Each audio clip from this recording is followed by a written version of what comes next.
Hello, my beautiful narc-free family. My name is Cree. Thank you for joining me here on my channel today. I wanted to briefly go over some reasons why a narcissist may not be leaving you alone long after the relationship is over.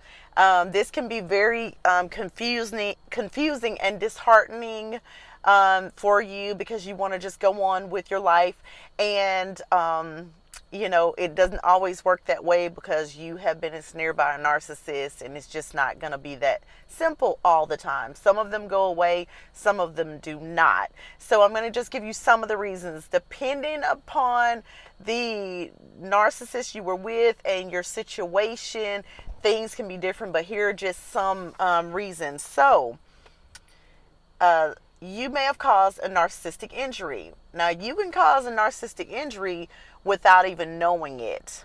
You could have said or done something that messed with the narcissist's ego.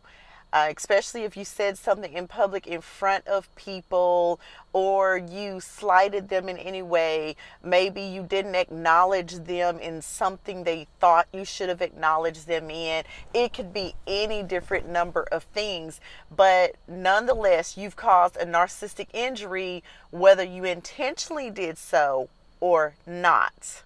Narcissists hold grudges, so they do not let go of anything where they feel like you have slighted them, okay? So, another reason may be you didn't beg for them back. You graciously and gratefully walked away when they discarded you. Now, this is real confusing because if they've gone and got a new supply, you're thinking to yourself, okay, well, I didn't make them happy.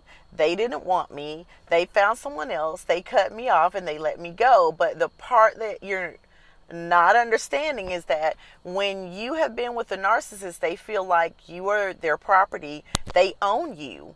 So in their mind, in their irrational, delusional mind, you're always their property. So you don't just get to just go on with your life. Like when you're in a normal relationship and you break up with somebody and then you just go on, they fully intend to hoover you. And it could be many years later, it could be months later. They can be looking at all your social media and just reaching out to you. You could be on their mind for one reason or another, where they heard someone that had the same name as yours or a name close to yours, or they saw someone who looked like you, or they heard a song that reminded them of you in just the way that you might hear a song that reminds you of them. But when they hear it, they're going to reach out to you. You hear it and you get triggered like, oh my goodness, let's turn the song off. They hear it and they like, ooh, I wonder what my old supply is up to. Let me reach back out. Okay. So then it triggers them to reach out to you, and they'll reach out to you as if nothing ever happened, like you never broke up. Okay. Let's see. They lost in court and they need to punish you. If you have gone to court with a narcissist, especially if you have children with them, and you get child support from them, they do not feel like the child support is going to their children. They feel like they are giving you money. It does not matter that, the child care may be costing you in a month more than what they give you in child support. That doesn't matter to them. In their mind, you won and they lost and they are mad and you need to be punished. Okay. I know that sounds crazy, but you have to remember that you're dealing with someone who has a personality disorder, who is mentally ill. So these are the kinds of things that work out to your detriment when you want them to leave you alone, but can work out to your benefit when you're in court with them and they say some of these crazy things that they say that they think are normal, that the lawyers and the judges do not find to be normal. Okay, so some of these things that they do can work out to your benefit. All right. But when you want them to go away, it's not beneficial. let's see, another point.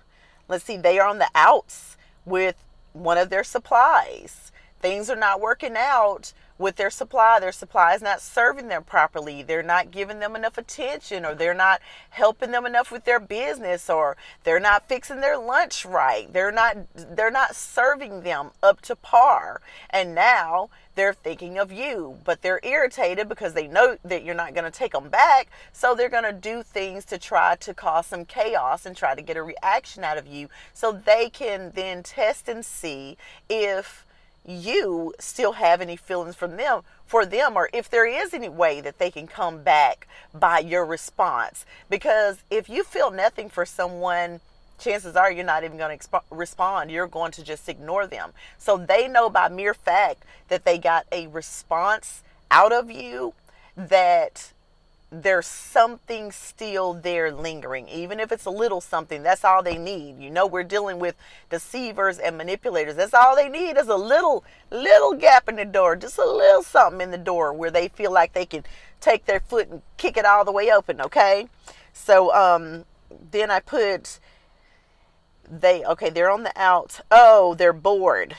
Okay, narcissists are easily bored. They need a lot of dysfunction, a lot of chaos in order to fuel them. They actually love negativity and they love the toxicity. And when they're not getting enough somewhere else, you may find that they start reaching out to you, or they start trying to disturb your peace because they're not getting enough disruption where they are. So they're like, let me poke this one. Let me see if I can get this one to react. Okay. They're mad at you. They're mad at you because they discarded you, and they'll be mad at you if you discard them. There is no winning with the narcissist. In their mind, they can be bad and they can abuse you, but you should not be thinking about leaving them to get out of the abuse, because you cause a kind of permanent narcissistic injury when you leave. And this kind of goes back up to what I talked about up top, but it's a little bit different because they're mad at you. Or you cause injury because they left and you were okay with it.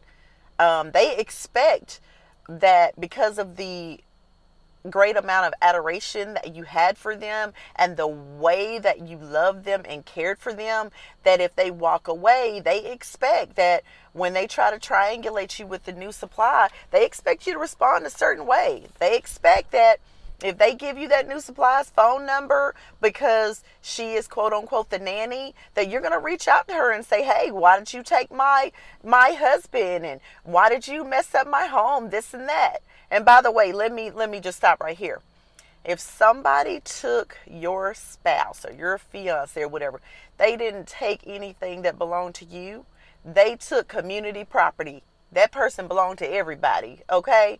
They didn't take anything solid, foundationally secure. They took something that you are most likely glad that they got and you wish that they would leave you alone.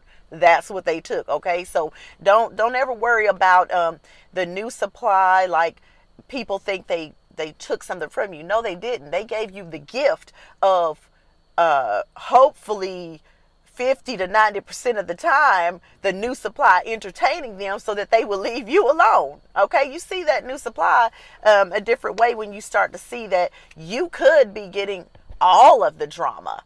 Instead, they're over cussing the new supply out. Maybe they never cussed you out, but they're cussing the new supply out. The new supply is catching it, all right? So some of y'all, the new supply is after y'all. The new supply for me, she ain't after me. So peace be unto you, sweetie. Thank you. I appreciate it. And then another reason is to keep you stuck. The narcissist fully intends on you not ever moving on. And if they can keep bullying you, and if they can keep doing things to you that keeps you stuck, that keeps you feeling like no one's ever going to want to be with me because, you know, this narcissist ex that I have won't take their visitation with the kids. You know, they have me up and down and off balance all the time, and that's exactly what the narcissist wants. You have to find a way to get yourself balanced so that you are making positive affirmations to yourself, that things are going to work out for your good, that you will not be stuck. You have to say this stuff out loud. Anytime you start ruminating, or anytime the narcissist is coming after you and they're doing stuff to steal your joy and your peace, you have to out loud, in the middle of that thought, if you're at work, whisper it. Everything works out for my good. I am moving forward. No weapon formed against me shall prosper. Whisper it if you have to. Go to the bathroom. Talk. People might think you're doing something weird, but you got to stop that negative thinking and cancel it out. And it's easier to cancel out a thought by opening your mouth and using your words. I talk about this in a little short video I did on ruminating over in my playlist called Project Starving Arc. So you may want to go and look at that one. But those are my key points without making this video too long, okay? And I just want y'all to be encouraged. In time, it will get better, and it may take years for it to get better, especially if you have children with them, but it will get better. And in time, they will get tired of keeping on trying to disturb your peace and you ignoring them. And eventually they will just pop up here and there. They'll just pop up. You know, when I talk to my attorney and I tell him that things is going on, he says, he's still doing that? Because it's been like 5 years. And I'm like, and you thought he was going to stop? You know, depending on where the narcissist is that you've been with on the spectrum will depend on how hard they will come for you and how lengthy they will go with it. And because the bigger their trauma is, the more experienced they are with what they're doing, the more practice they've had at it, the more that it is their normal. You most likely, if you were dealing with a covert narcissist, didn't realize that in the background, they always had this dysfunctional life going on, because the covert narcissists are very good at pretending to be normal, okay? So if you haven't picked up on it, and they've been causing a lot of dysfunction, but not in front of you, things that you could see until after you were out of it and you realized that they were always triangulating, they were always doing stuff, but it didn't look that messy. You felt it though. You felt it intuitively. You picked up on what was happening. But you didn't think that your spouse or your significant other, the person you were dating or engaged to, actually would be doing this kind of mischievous things, and you got busy doing non-toxic things like you do, so you couldn't get on their low vibration. They were trying to pull you down, and since you weren't down there with them vibrating low like they were, and you weren't in that dysfunction, you can't see dysfunction when you're not used to it, when you weren't brought up in it the way that they were. Not saying you didn't have any dysfunction, or not saying you didn't have any trauma, because a lot of us had trauma also, but chances are if you ended up with a narcissist, your trauma led to you not wanting to hurt people and led to you doing some different things. Their trauma led them a different path, and that's all that they know. So I want to leave y'all with some encouragement. I try to leave y'all with some encouragement. Don't take any of it personal. Find a way to separate yourself and not take the things that they do personal. You can't do anything about what you can't do anything about, but you can do something about moving forward. You can do things to better yourself. You can read self-help books. You can go to therapy.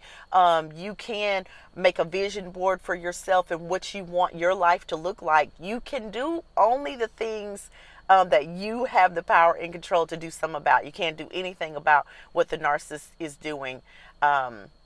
So be good. Love y'all. Thank y'all for joining me here. If you haven't already, go ahead and subscribe. Thank you so much for joining me. And look down in the comments. I will leave a couple of other videos that may be helpful to you if you've liked this video. Bye bye, my beautiful Narc Free family. Mwah.